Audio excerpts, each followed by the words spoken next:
what is good? It is your boy J-Rod, and yes, we are back. I know y'all have been waiting to hear that intro.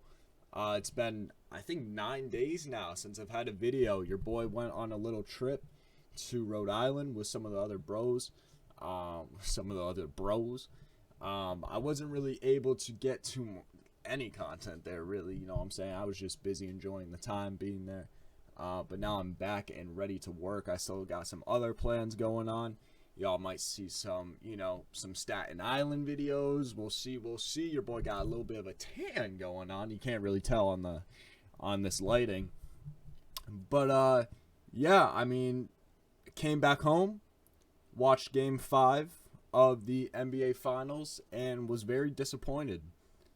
Very disappointed going to bed because Andrew Wiggins is a better basketball player than Jason Tatum. And no, I'm just kidding. By the way, that title it's just for clickbait. So, Tatum is better than Wiggins. Relax. But yeah, I mean, Wiggins has been playing outstanding. Andrew Wiggins, everything he did this game.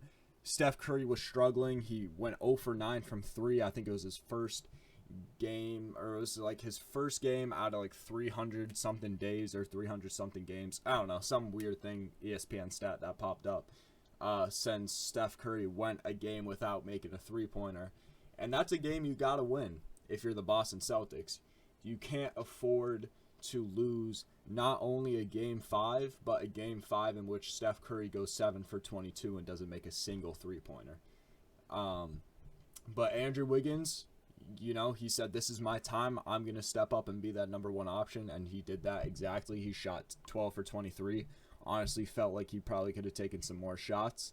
0 for 6 from 3. The three-point shot wasn't really falling, but he had some beautiful mid-range shots, whether it was side steps, step backs, couple fadeaways. He had some beautiful shots there. 13 rebounds. He's just been the primary rebounder for this team when they go small ball. 2 steals and a block, playing great defense on Jason Tatum, and dropped 26 points. It's crazy how Andrew Wiggins went from, you know, a guy in Minnesota who would probably get you, you know, 25, 26 points on not very good efficiencies and like 2 rebounds and 1 assist, to now a guy who will get you, you know, maybe not 26 every night, but he'll get you, you know, 13, 15 rebounds and play amazing defense. And Andrew Wiggins, it's really good to see a turnaround because, you know, I always had faith that Andrew Wiggins would become a solid basketball player. And it's good to finally see it, especially being the number 1 pick. So, yeah, I mean, Klay Thompson, he had a pretty good game. He had some big shots when they really needed it, when the Celtics were coming close in the third quarter. Jordan Poole had... I remember Poole, he went out and he took such a terrible shot. He was just like trying to act like Steph Curry because sometimes he just thinks he's way too nice than he really is.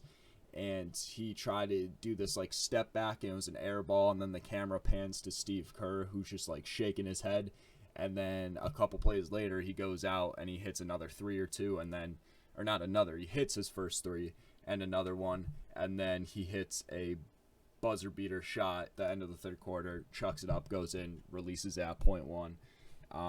So yeah, Jordan Poole is one of those players where you don't know what's gonna happen some of the times. But yeah, Gary Payton was good.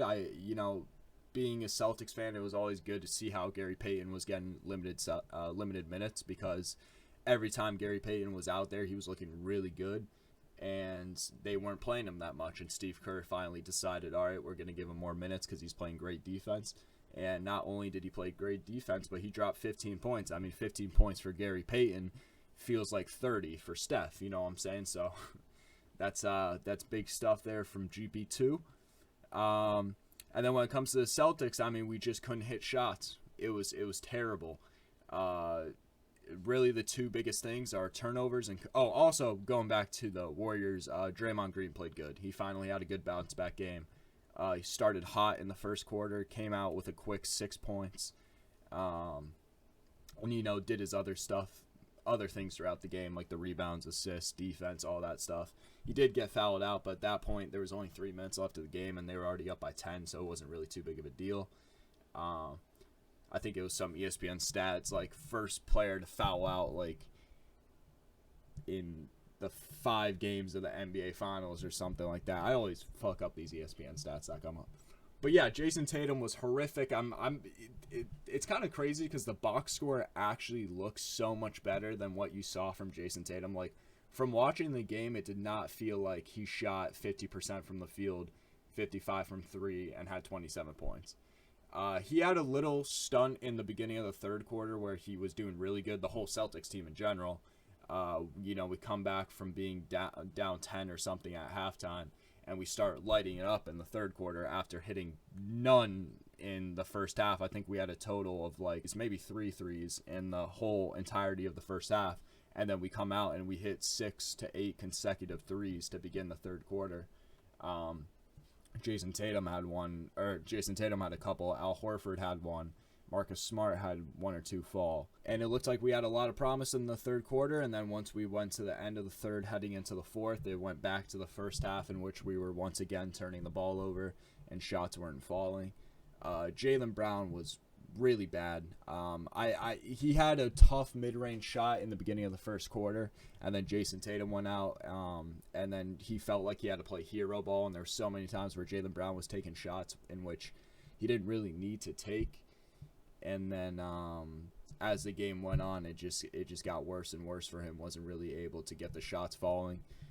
He decided to become more aggressive and try and get to the line, and you could see the 8 for 10 free throws, which felt like it was a lot worse than that. I'm actually surprised he made 8 out of the 10. I think it's because he missed 2 in a row at the line one time. But yeah, it was not it. I saw a lot of people mad at Marcus Smart for hucking up shots towards the end of the game. I wasn't really mad because, to be honest, we had no offense. We had no offensive flow. We had no offensive design. No one was hot. So at the end of the day, someone's got to take the shots, and Marcus Smart's going to be that guy who's going to take the shots. So I wasn't even mad at him. I was saying this towards the beginning of the season, why I was weary of the Boston Celtics being NBA champions, and that was because we still have a lack of offense. I know we got Tatum, I know we got Brown, Marcus Smart. These are guys who could get 20 plus on any given night. But when shots aren't falling, we really could use another guy to, light something off of the bench, whether it's like, I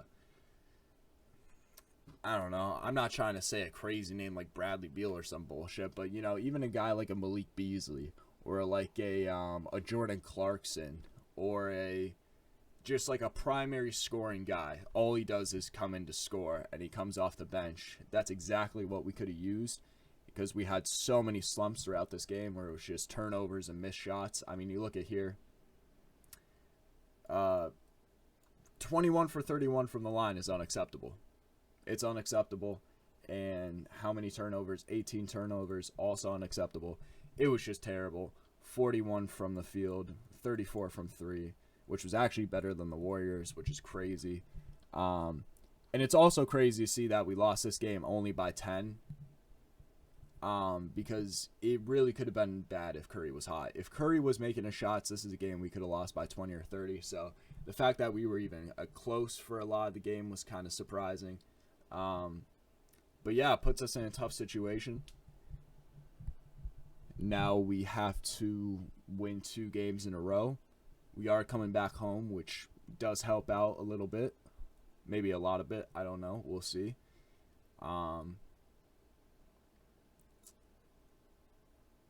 We just need more offensive firepower. I'm not even worried about our defense. You notice I haven't said one thing about our defense this whole video, because that's not even necessarily anything I'm worried about.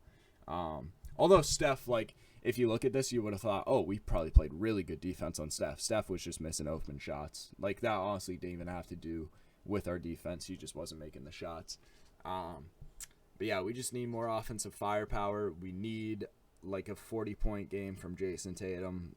We need a big game from Tatum, and we haven't seen it yet. Or even Jaylen Brown, a big game from him.